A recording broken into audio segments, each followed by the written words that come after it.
Bonjour à tous. Donc, après plusieurs années d'attente, enfin, on arrive à présenter les résultats de cette étude. Donc, avec Pascal, nous allons vous présenter les défis et les leçons apprises sur les modèles différenciés des soins, toujours dans le cadre du VH, mais dans un autre contexte. Donc, on vous amène à Carnot, dans la République centrafricaine, et ce travail a été mené en collaboration avec Jeanne. Donc, une épidémie majeure de VH sévit toujours en Afrique occidentale et centrale, qui était négligée par les politiques et les financements en raison d'une prévalence du VH plus faible comparée à d'autres régions. En RCA, la prévalence du VH est parmi les plus élevées de l'Afrique centrale. Ici, l'instabilité politique et la fragilité du système de santé ont affaibli les stratégies de lutte contre le VH. Et la cascade des soins témoigne des lacunes persistantes, notamment dans le dépistage. Des efforts pour améliorer la rétention dans les soins sont aussi nécessaires. Depuis 2009, MSF collabore avec le ministère de la Santé publique à Carnot, et ici la prévalence du VIH est estimée autour de 5%. L'hôpital de Carnot est le seul site du district où les patients peuvent être dépistés pour le VIH et démarrer leur traitement. Le suivi des patients est réalisé dans la clinique de suivi. Une prise en charge complète, gratuite et intégrée est offerte aux patients ambulatoires souffrant de maladies chroniques.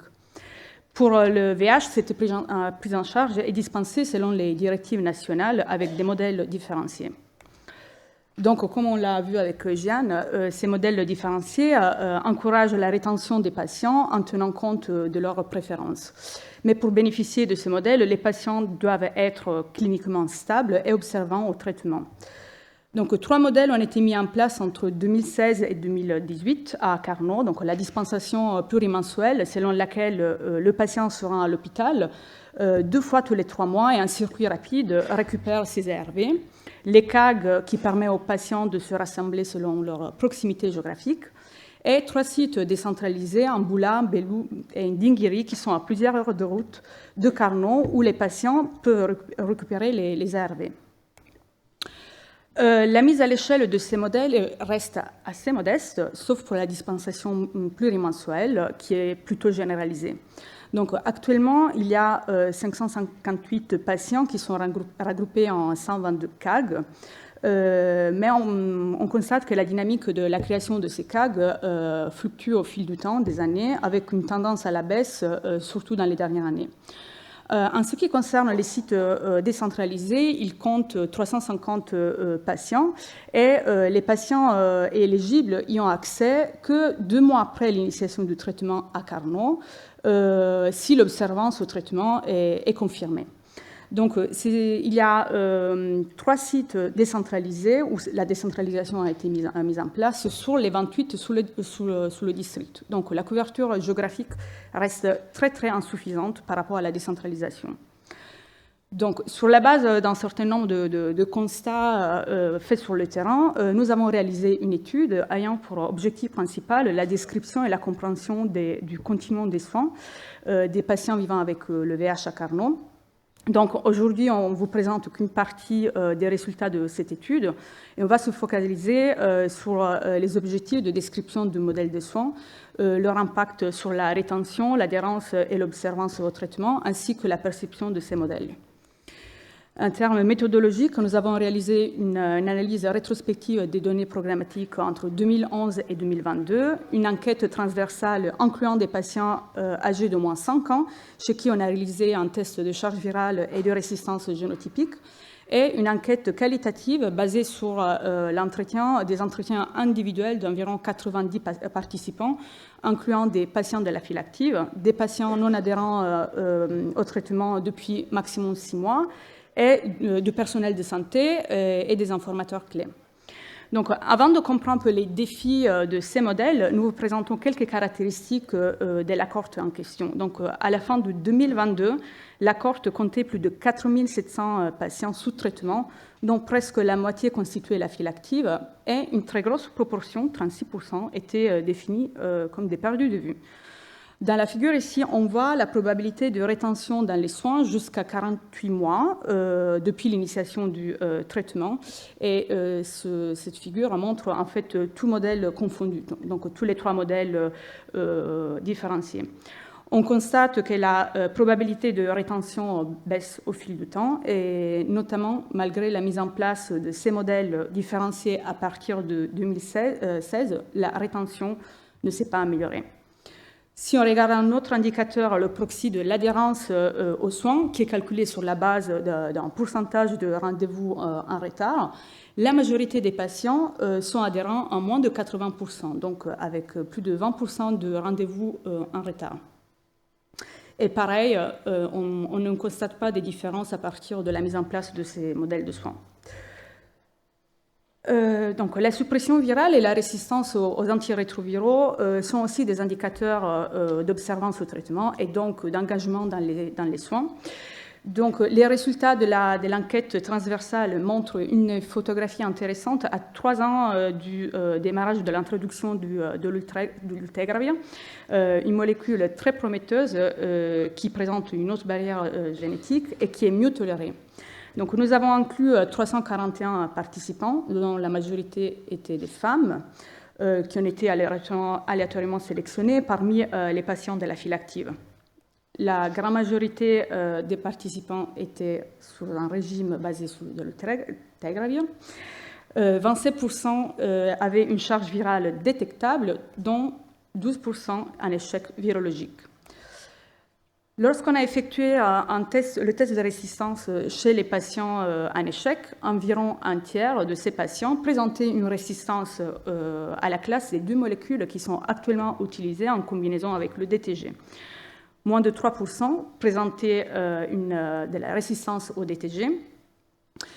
On peut dire qu'en fait, ces valeurs de résistance sont relativement faibles et ils nous indiquent en fait que la charge virale non supprimée est principalement liée à des problèmes de non-observance au traitement.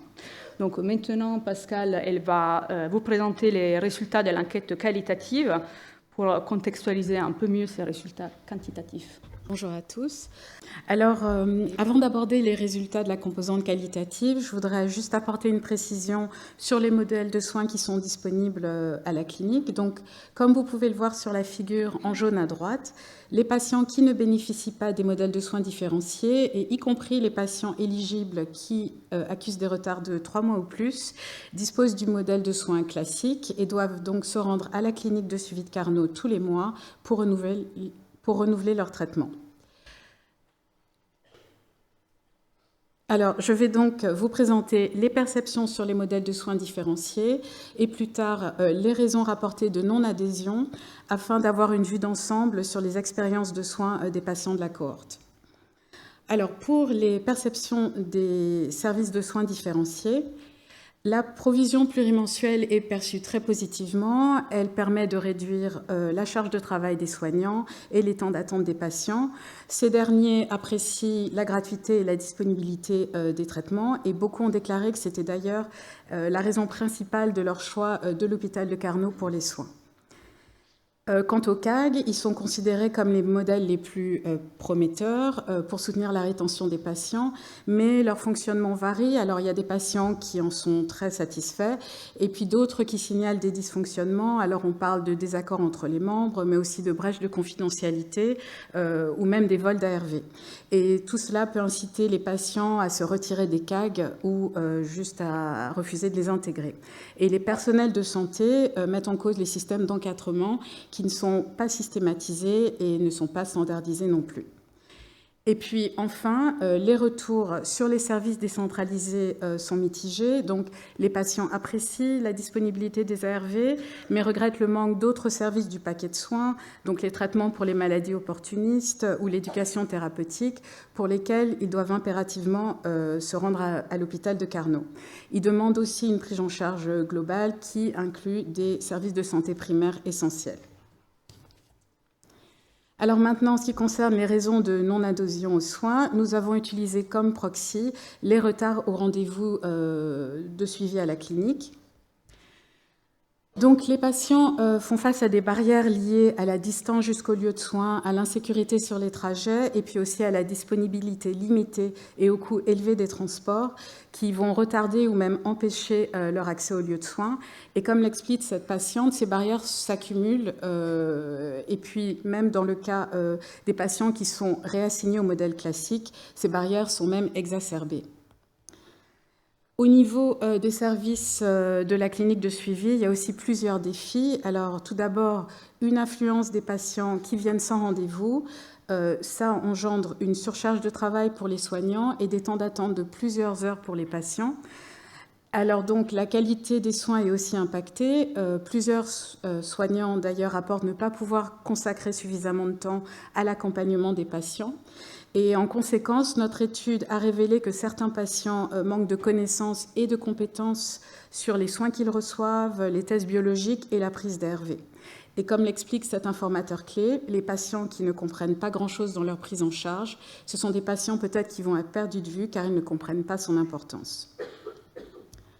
Il y a aussi la stigmatisation, c'est vraiment un facteur significatif de non-adhésion et même de désengagement dans les soins.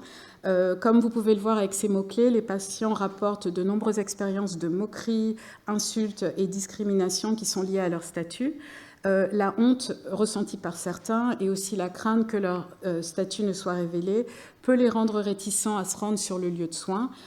Cette crainte est d'ailleurs souvent la raison des refus d'intégration des CAG ou des soins décentralisés. Et puis il y a enfin tous les facteurs contextuels qui sont liés aux conditions de vie particulièrement précaires des patients, qui vont les forcer, par exemple, à s'éloigner de leur lieu de soins pour prioriser des activités agricoles ou génératrices de revenus pour se nourrir. Le manque de nourriture est vraiment rapporté par tous les patients comme une raison majeure des difficultés d'observance dues à la faim provoquée par le traitement et à ses effets indésirables. Et puis, une grande majorité de patients rapportent également des difficultés dans leur environnement social, un manque de soutien. Et puis, tous ces défis vont impacter leur bien-être physique et mental et aussi affecter négativement leur adhésion et leur observance. Alors, en conclusion, cette étude révèle que malgré l'implémentation depuis plusieurs années de modèles de soins différenciés, les indicateurs de rétention dans les soins, d'adhésion et d'observance aux ARV restent sous-optimaux dans la cohorte. Nos résultats indiquent aussi que la mise à l'échelle des modèles de soins n'est pas adéquate, en particulier les CAG et la décentralisation. Alors, ils sont prometteurs, mais ils ne répondent pas totalement aux besoins des patients.